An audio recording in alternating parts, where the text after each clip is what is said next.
Once upon a midnight dreary, while I pondered, weak and weary, over many a quaint and curious volume of forgotten lore, while I nodded, nearly napping, suddenly there came a tapping, as of someone gently rapping at my chamber door.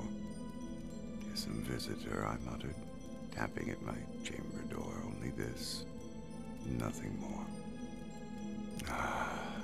Distinctly I remember it was in the bleak December, and each separate dying ember wrought its ghost upon the floor.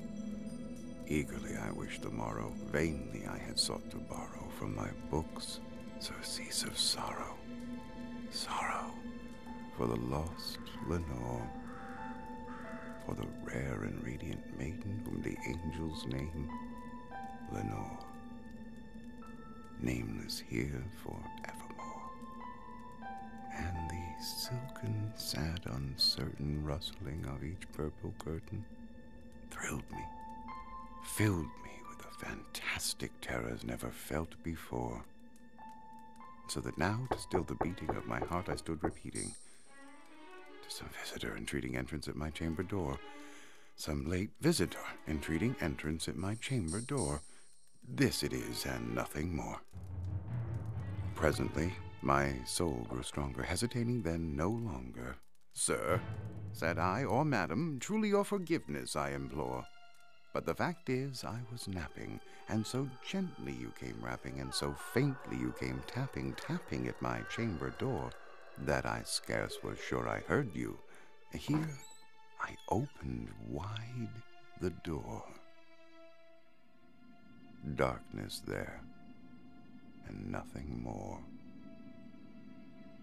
Deep into that darkness peering, long I stood there wondering, fearing, doubting, dreaming dreams no mortals ever dared to dream before.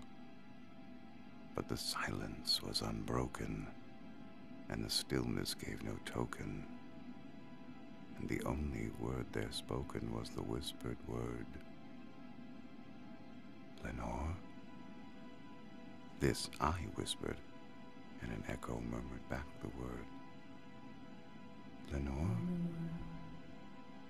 Merely this, and nothing more.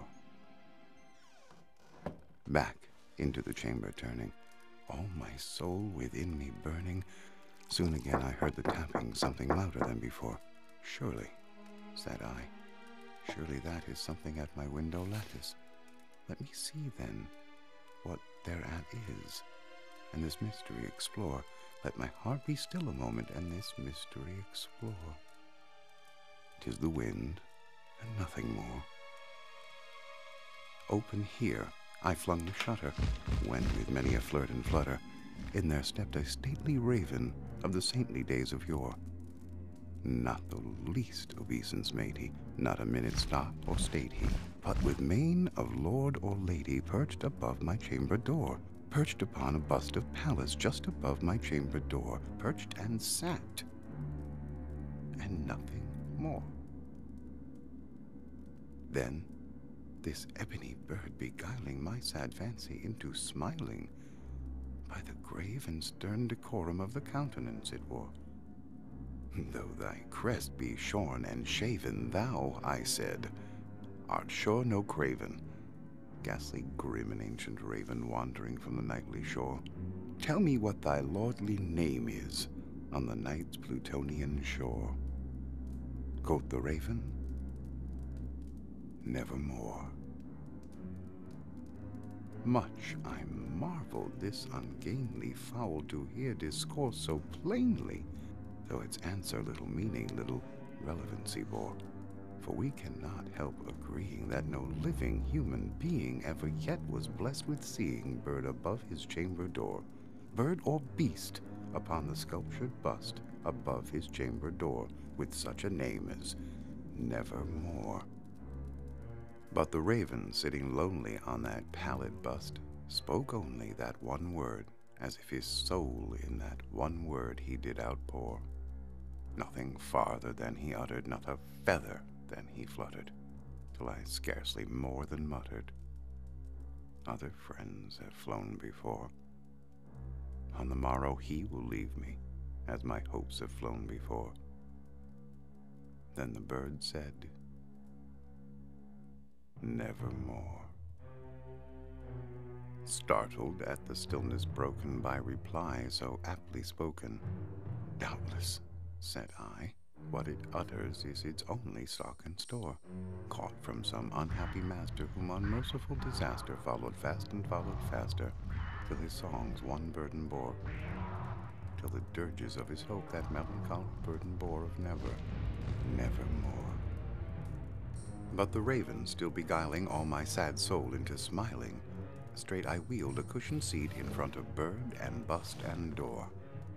Then upon the velvet sinking, I betook myself to linking fancy unto fancy, thinking what this ominous bird of yore, what this grim, ungainly, ghastly, gaunt, and ominous bird of yore meant in croaking nevermore.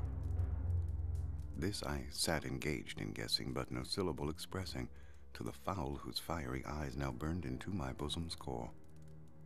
This and more I sat divining, with my head at ease reclining on the cushioned velvet lining that the lamplight gloated o'er, but whose velvet violet lining with the lamplight gloating o'er she shall press nevermore. Then methought the air grew denser, perfumed from an unseen censer swung by seraphim whose footfalls tinkled on the tufted floor. Wretch, I cried, thy God hath lent thee, by these angels he hath sent thee, respite, respite and nepenthe from thy memories of Lenore. Quaff, oh quaff this kind nepenthe, and forget this lost Lenore. Quoth the raven, nevermore. Prophet, said I, thing of evil, prophet still, if bird or devil, whether tempter sent or whether tempest tossed thee here ashore, desolate, yet all undaunted, on this desert land enchanted, on this home by horror haunted, tell me truly, I implore, is there balm in Gilead? Tell me, I implore. Quoth the raven, nevermore. Prophet, said I, thing of evil, prophet still, if bird or devil, by that heaven that bends above us, by that God we both adore, tell this soul with sorrow laden, if within the distant Aidenn it shall clasp a sainted maiden whom the angels name Lenore, clasp a rare and radiant maiden whom the angels name Lenore. Quoth the raven, nevermore. Be that word our sign of parting, bird or fiend, I shrieked upstarting, get thee back into the tempest and the night's Plutonian shore. Leave no black plume as a token of that lie thy soul hath spoken. Leave my loneliness unbroken, quit the bust above my door. Take thy beak from out my heart, and take thy form from off my door. Quoth the raven, nevermore. And the raven, never flitting, still is sitting on the pallid bust of Pallas just above my chamber door. And his eyes have all the seeming of a demon's that is dreaming, and the lamplight o'er him streaming throws his shadow on the floor.